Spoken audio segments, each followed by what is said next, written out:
Okay, it's start date 4/18/2021. Okay, I got things kind of half-ass marked out here. I got the lines kind of drawn, kind of make like a curved driveway back like this, and this will come in here, hopefully, and then in here it comes back. And here I got it marked out for 20 feet deep, 20 feet over, 20 feet in, kind of like an extra parking spot, overflow, maybe park trailers, but initially maybe we can just get the camper in here. And then the driveway will continue on up to here, here, and here, and kind of curve this so that it'll slope back there. We'll have to take out that group of popples, kind of cut back this way, and then it'll swoop that way. Show you once I get back there. So this part I'm hoping to get contracted out and have somebody come in here, excavator, pull all these stumps, maybe scrape the topsoil, put in some gravel, take care of it so we can get on the property. That's the plan. So everybody's booked up here though, so we'll see how that goes. Okay, we got the little cabin here. Michael dropped off those trusses. So these are them trusses. They're 10 feet across. They got like a curve to them, so you can just get 10-foot panels and put them right over that. And that'll be our metal roofing. Dish done. Got all the tools and whatnot in here just to keep it out of the rain. Nothing serious. Oh shit, my cigarette went out. And I got all the tree stumps marked here. So it'll come back here. Probably have to take out these popples, and the driveway will cut this way, right in through all these small pines and curve here. The reason being, I have to take out some of this. The reason being, I'm not sure, but I'm pretty sure that that's an oak tree right there, and I'd like to keep it. The other tree I'd like to keep, so the driveway will swoop here and cut in here.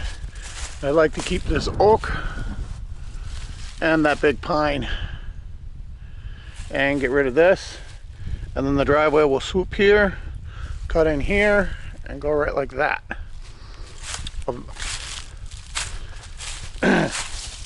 Come right into here, pull all these trees in here, level this out, and this can be for tent camping and whatnot. And eventually I think we can make a hoop and put a driveway going back out if we want to through there. That was the initial way I wanted to come in, but it was kind of lumpy and dumpy, and at any rate I didn't mess with it. So that's that. All right, I got this tree line cleared. So if you look here, you come in here, this will be camping area. This will be this like straight line here. We could clear out more, but get rid of all of these trees, all of them. Clear all this out and level everything. So come all the way back here. There's some rock holes where I pulled rocks to make a campsite. So I had a little campfire here last night. I was testing out the beam maker, so I made a couple beams. There's 2x4s, just storing them here and that. And anyway, back in this area here, I figure 10 by 16 gazebo right in here. And then that will work out so that it can either come this way or this way, and then we kind of hang out here and we have a view of everything else while we're hanging out at a picnic table covered from the rain. And that's what those trusses are for. So back in this area here, that's the area where I want to put the little 10 by 16 sleeping cabin right here. So then that'll be there. And eventually, if I do, this area here will get cleared out and put a house there, which will block the view from the street. Maybe just have a garage coming in and then have this be the front yard here. Because I want to, in the fall, well, it's probably going to take all summer anyways to clear all the brush out of here and everything. Oh, there's that bone again. Clear all this brush here So all this, I don't know, tag elder or popple saplings, whatever they are, clear all this out. Take some of the dirt from these mounds and fill in this end and just make this cut back here. And maybe even put it in a little sandy area here and cut it in deeper right from here, from like the line with these two trees, kind of cove it, put in sand, and have this just be like a swimming hole into a pond coming out all the way back around. So that's that. Then I'll come back through here. This is the back property line back here. The back property line runs back here. So if we do put in a trail or whatever, we may have to fill in the end of this pond if we want to stay on our property and not mess around.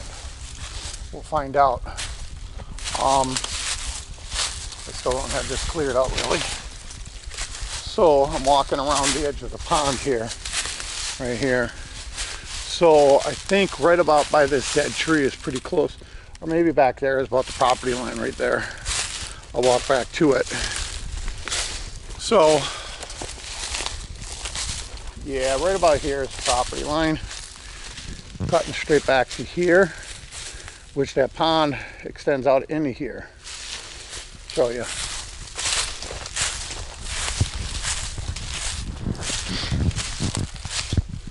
So in here, you can see it's kind of soupy and drainy, and all of this stuff in here. This is where that tree came down. Matter of fact, there's a property marker right back here. I'll get to it in a second. But anyway, pull some dirt and fill all this in so that we can stay on our own property and come right through here. And then I have like a small foot trail cut in here. I'll show in a second. I got to get around all this soupy area here.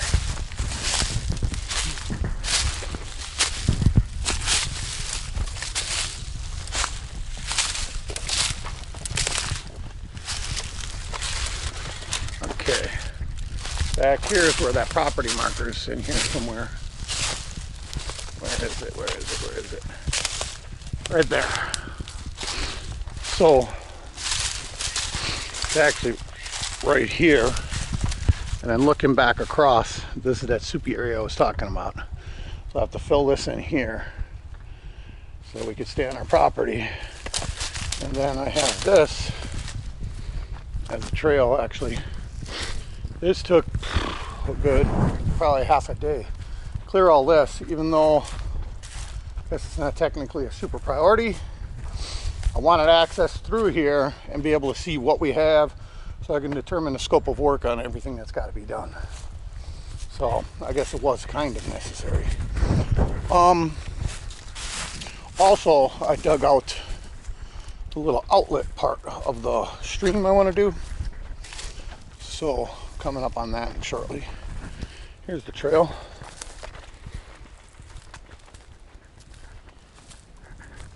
There's the campsite back there. And here's the other side of the pond. I think I came in right over there and walked all the way around. So here's that little stream I'm trying to make actually. Let's see how it's doing. Well, it's not flowing. So here's where the water level is right now, which is fine because I want to just determine it and see if it's going to drain. So I cut this in here, water going here versus there. Got this little trickle in here, so if the water fills up, it will drain into here. Fill this in, come into here, and go into these woods. Now, I haven't dived into the woods. There's so many pokey areas, and it's full of water right now. So I'll have to continue going and get a way for it all to drain out to the road there. Not sure.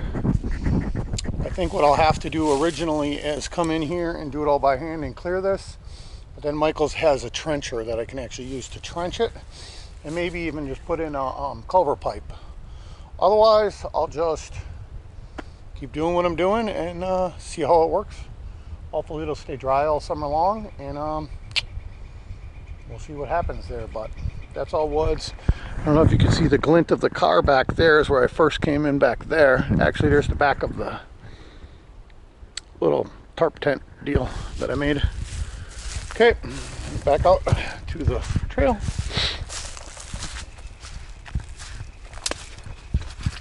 A lot of woodpeckers up here. That's all I hear.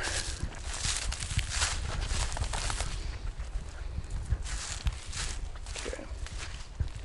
So, yes, gorgeous sky though. And all the trees have these red buds on them. I think those are all the popple trees.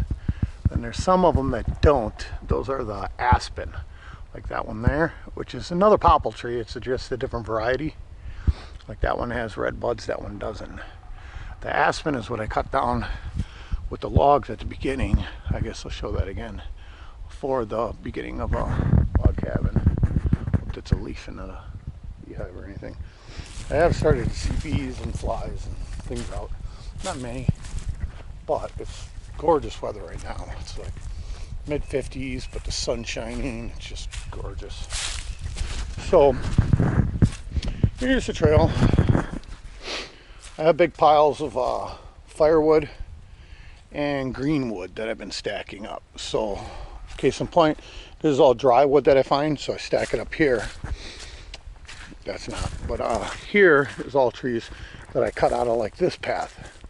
I was originally going to go back here to see how the thing is draining back here, but I kind of ixnayed that. And actually, if you look, there was some water in these pockets and things, so it must be draining out pretty good. Apparently, there's been 2-3 weeks of rain up here, so everything's really, really wet.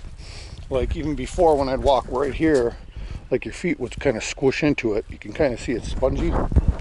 See? But I mean, it is soft forest floor that I just cut a trail into.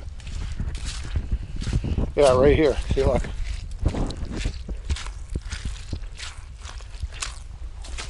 So you can see the ground is still saturated. So I don't know if you just heard my phone bling, but yeah, you walk around and you get internet.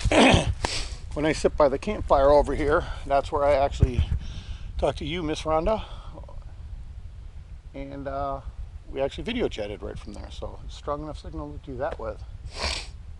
And anyway, this is the area I'd like to leave open. And this is what I was talking about. Take all this dirt, move it all in here, fill this in, and make this all grassy, flat, nice area. And then slope it down into there with maybe a sandy beach. Have a little swimming hole in there even with some fish. So that's the idealistic plans, I guess. And yeah. So got the chainsaw. Head back on out here a little bit. Once again, big pine I'd like to keep. Pretty tall. I guess it's about 45-50 feet. Same thing with this other tree. I'm pretty sure that's an oak. I found, just raking all in this area here, I found crap loads of acorns and oak leaves. And none of these trees are oaks. And I haven't taken out anything in here, so the only tree I can identify as being a possibility is that tree over there, because these are all pines and popples. There was some maples mixed in, but and especially back there past that little stream, there's lots of huge trees that I want to go get for the sleeping cabin, and I think I'll have enough to finish that. And if that works out good, back in this area here, there's another, I think 3 or 4 acres worth of woods back here. I haven't really walked through it a little bit, but there's lots of, what do you call that, see the red for the popple, and I think that's a quaking aspen, I think they call it. Not sure. Have to double check. Now this tree here, no, it's got the red buds on it. That's popple. So, not sure. Okay. Anyway, a little log rack I made for putting logs on there, and then I can work on them and cut them down and do stuff like that. But right now I just got it blocked off because there's a big spongy spot there. Don't want to walk through it, get my feet all wet. So, yeah. This was the original spot where I had gotten to when me and Gavin came up. And I built this little thing, me and Gavin did. He helped a lot. And the slice of the maple tree we cut down. Kind of was a bummer, but it was right in our way. So, no, not doing it. And actually, that might be some other kind of oak tree or something right there that's got the cam on. I'm not sure. I have to look up that bark. And when it gets leaves, try to figure that out.